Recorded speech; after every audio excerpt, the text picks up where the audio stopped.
So just to recap, I'm Johan Blumhardt, sales engineer for WatchGuard for the Northwest. I cover everything from Colorado on up to Alaska. As you have probably been aware, we've been focusing this series, so this is the third one in a series of traffic management. So just to recap, let's go ahead and bring up the recap screen. Traffic Management 101 was about these new features available in 11.9. For instance, I can go ahead and limit all users on the trusted interface, allowing maybe 2 megabits per second maximum and 1 megabit per second upload, guaranteeing certain amounts of traffic available bandwidth for individual users, setting a maximum or guarantee. Really where this is helpful, and many of you are aware of my background. I spent 14 years in public education. When we talk about public education, it's a very complex environment. So this would be perfect, for instance, limiting your guest Wi-Fi users, your students, so they're not taking up all of your bandwidth from you. From there, we went to Traffic Management 102. So to review what 102, we covered application control. So with application control, it used to be that we could only allow or deny certain types of applications through the WatchGuard. And as you might remember, there's about 1,800, actually last time I counted it, it was considerably higher, but 1,800 plus different applications. So again, if you want people to be able to get to Facebook but not play games on Facebook, maybe for some marketing or user acceptable agreement, we can do that through application control. Another one that we can block certainly is BitTorrent. Now, part of the other component to that is that security, being able to stop, for instance, those bad protocols or bad applications from getting outside your network, bypass proxies, etc. Now, with Traffic Management 103, what we're going to focus on today is using quality of service, or more widely known as QoS. It's primarily an IP concept where data traffic on a network, either a LAN, so a local area network, or a WAN, wide area network, is subject to scrutiny and control. Now with this, obviously, if you look at a network, you ultimately have 3 different environments that QoS could participate in. You have your internal network, maybe it's your network as a large enterprise. You have switches that you're running QoS on. And then at the very border, let's say you have WatchGuard. Now we're running QoS on the WatchGuard, and then we have QoS on the WAN side as well.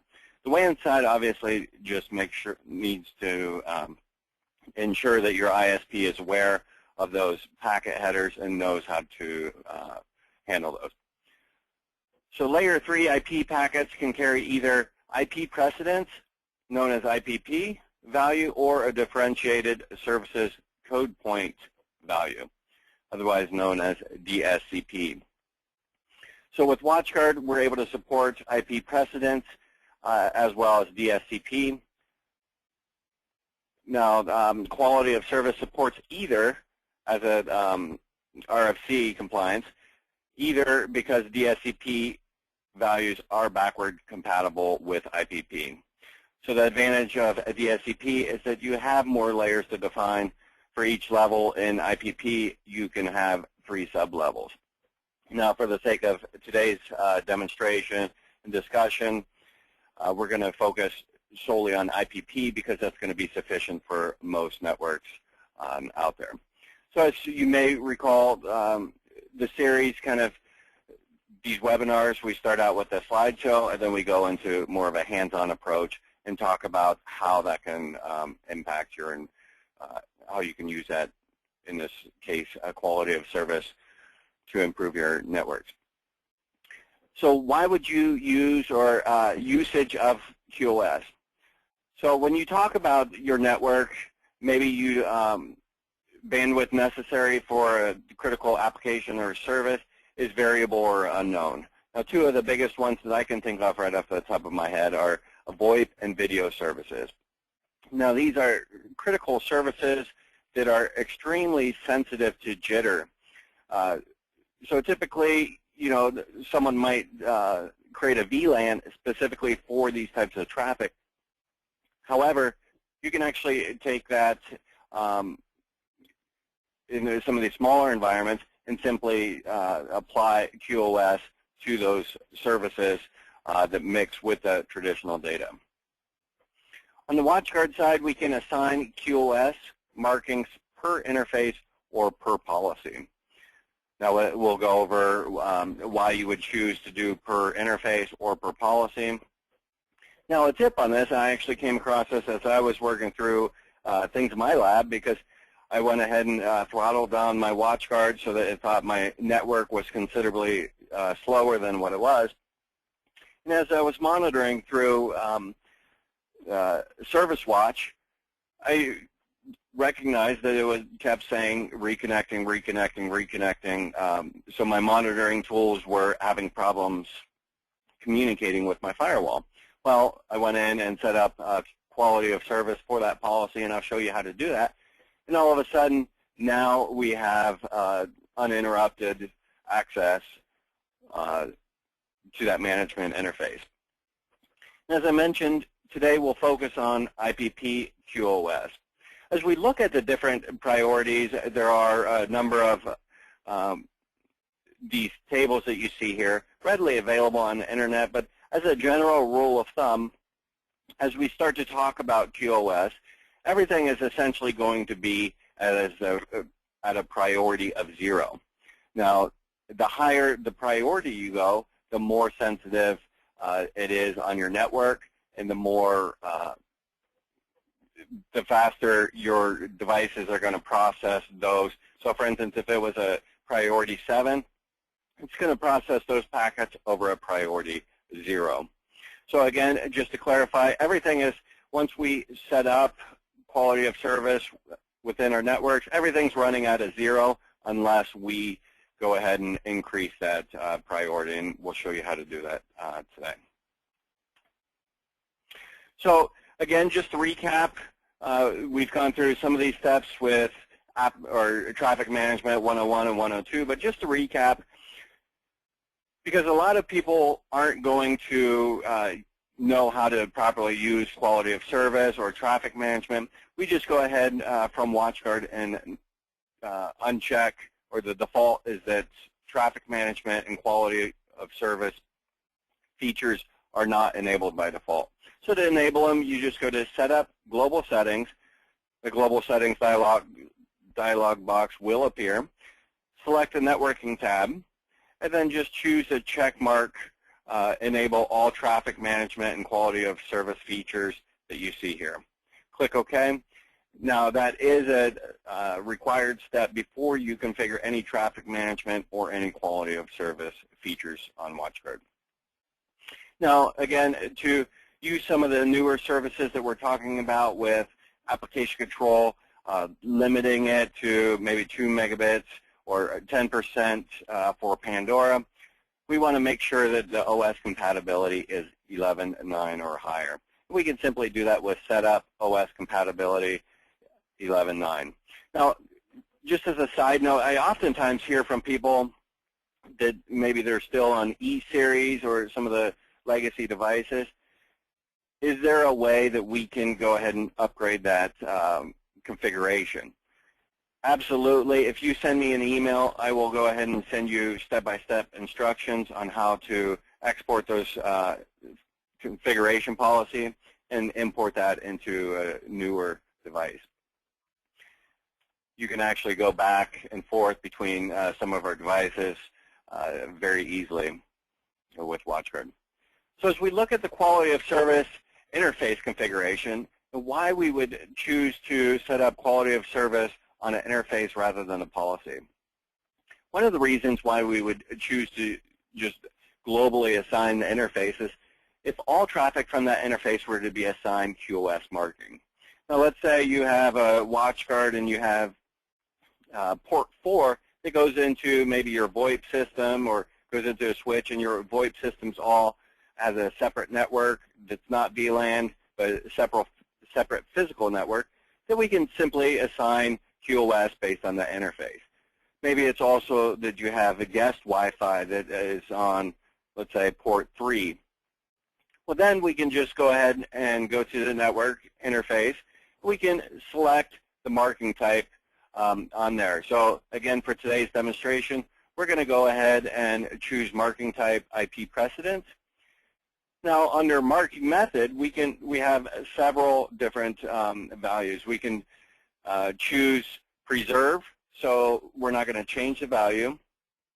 We're going to assign a new value, or we're going to clear the bit value. Now, if you have, let's say, switches that are assigning QoS at the switch level, maybe it's a switch port that's assigning it, we just want to go ahead and preserve that. We could also say, well, let's assign it, which we're going to do today, or let's go ahead and clear it. Maybe our ISP, for whatever reason, doesn't want us to send those QoS markings upstream. We can go ahead and clear that as needed. So again, to assign, we're going to go to policy. So now we're talking about the policy, individual policies. So as we look at WatchGuard, and we'll go into this as in our hands-on, we're going to look at that policy, and we're going to go advanced quality of service. We're going to select the marking type. So again, today we're doing IP precedence. We're going to choose to assign a marking. We're going to choose a value and prioritize traffic based on that QoS marking.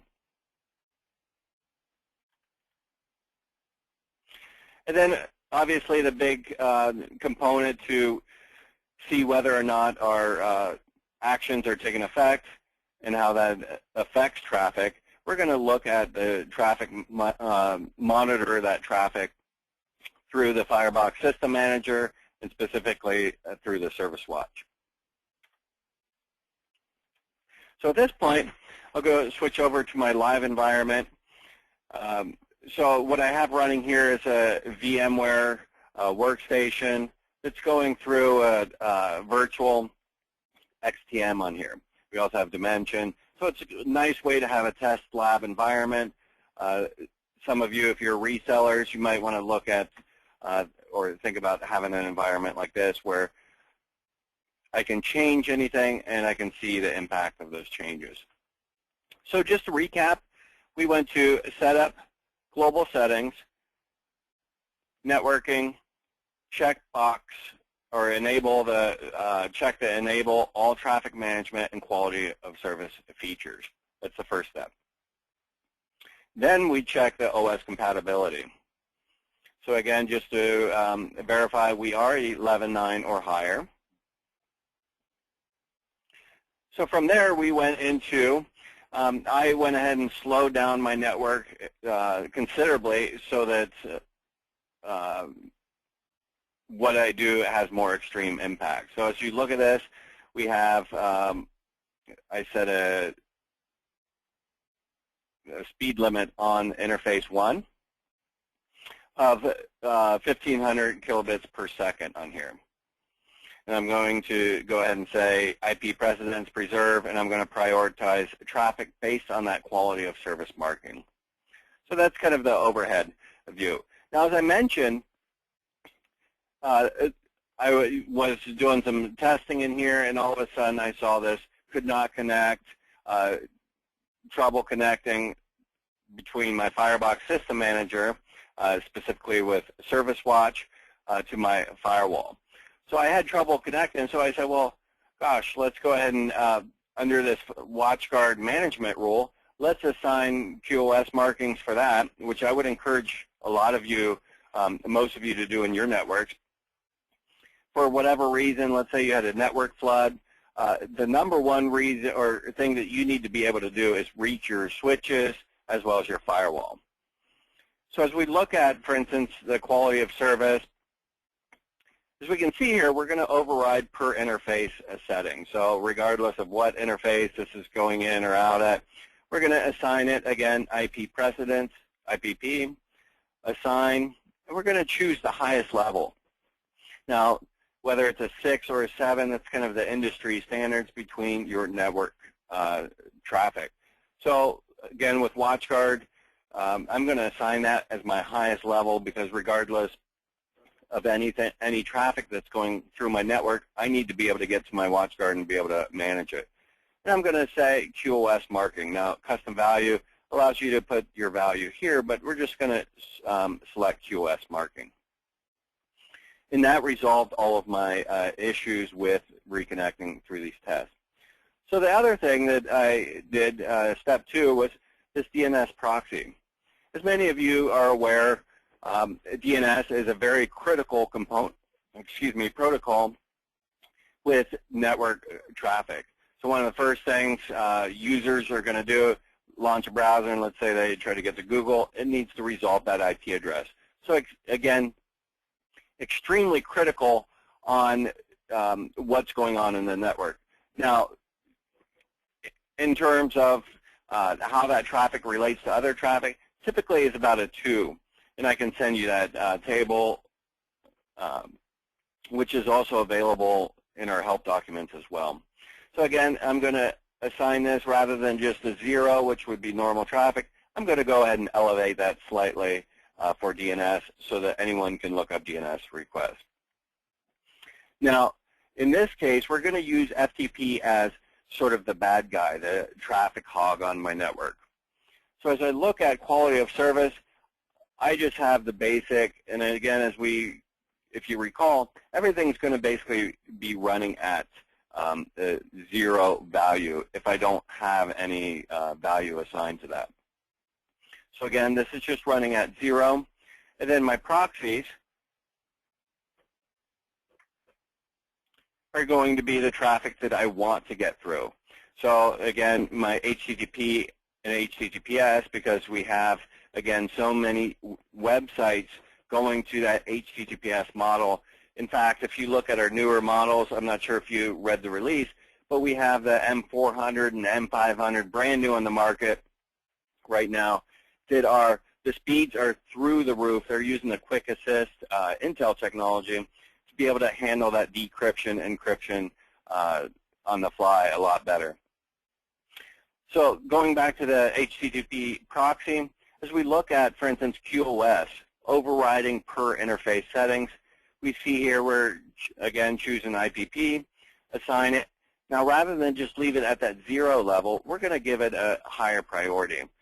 Now, I would encourage you, as you look at your networks, to kind of outline those services that you have. Maybe it's VoIP, maybe it's video, life-size video, what have you. And then from there, maybe it's also print jobs. Kind of get an overview of that, what's going on in your network, and then start to fine-tune some of these values. And then if you find that you don't have enough, your scale between 0 through 7 isn't really enough to handle it, then you could look at a DSCP that gives you more flexibility within those, the QoS. So again, your HTTPS, just go ahead and make sure that that's addressed as well. Override per interface settings, value 2. Now, I can't tell you how many times I go out, I work with different people on their firewalls, and they have still the default outgoing rule that they're running everything through. Again, from a security standpoint, you want to make sure that that firewall is locked down so that, let's say you have a computer on the network that somehow maybe someone plugs in a jump drive, infects it, and is trying to send out spam. You don't want that firewall to allow spam out from that computer, and certainly you want to be able to report on it through Dimension, get that proactive notifications, maybe an email to yourself to say, hey, this computer's doing weird behavior on your network. Let's go ahead and check it out. So again, remove that default outgoing policy. Now, where people get into trouble is that they start getting into proxies, but then they forget maybe something like a DNS proxy, which is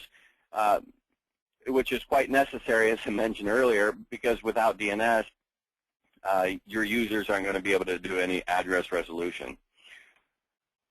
So now, moving forward with this, let's go ahead and start a download. Again, we can see some of our traffic here. I have went to Service Watch. Now, if you haven't noticed, with Service Watch, we could simply right-click and choose Settings and choose the services that we want to monitor. So for this, I went ahead and chose a custom scale, which is 1,500 kilobits per second, which is what I set that interface speed to. Now from there, I chose to select the HTTP proxy, HTTPS proxy, FTP, and DNS. So as we look at this, we can see live data or our traffic as it's coming through. Again, Dimension's a wonderful tool to be able to do historical reporting, but on the fly, I love to use Firebox System Manager, number of tools in here as well that you can leverage. So I'm going to go ahead and click on a file that's 61 megs on here. It's going to start that FTP process. We see FTP is rising through the roof there. Now I'm going to go ahead and start a new session, and let's say I want to go to view ESPN. As we know, Seattle Seahawks corporates based in Seattle, so again, very strong Seahawks fan base at corporate. But let's look at what this is doing now to our traffic. So as I start that traffic, the first one's buffered through. We can see that dropping off. Now, as it's coming through the video's loading, we can actually see how the FTP has dropped down to 181, and ultimately HTTPS proxy has full reign to take all the traffic that it wants in that network. Now, I actually have, this is a VMware, as I mentioned, and I'm kind of overloading it with the RAM is requiring, so it's kind of seems like it's buffered up a little bit. But we can see that impact where the HTTP proxy, it was at 0, all of a sudden we took it, and now it's taking all the bandwidth that it needs. Now we can apply that to, there it comes back again. We can apply that to all sorts of avenues or network traffic within the network. Maybe it's a VoIP traffic, maybe it's video. So again, we can see real clearly now how our FTP proxy just dropped down. It's still using some, but it's giving all priority to the HTTP proxy. And again, that's not much traffic for some of this high-def video out there. But you can easily see how that impacts that live traffic. So at this point, I wanted to wrap up, but did want to encourage you to keep your eye out for that link that we'll send out for the YouTube recording, as well as if you have any topics that you would like to see in the future covered in these FireBytes sessions. Again, it's just meant to be kind of a quick snippet of information that you can hop in, hop out, and hopefully glean something to help you be a WatchGuard system administrator. So hopefully these sessions are helpful for you. And again, if you have any questions or you want to go ahead and have any suggestions, I'll throw out my email address here real quick, and you can go ahead and email me, and we'll take your suggestions for future sessions.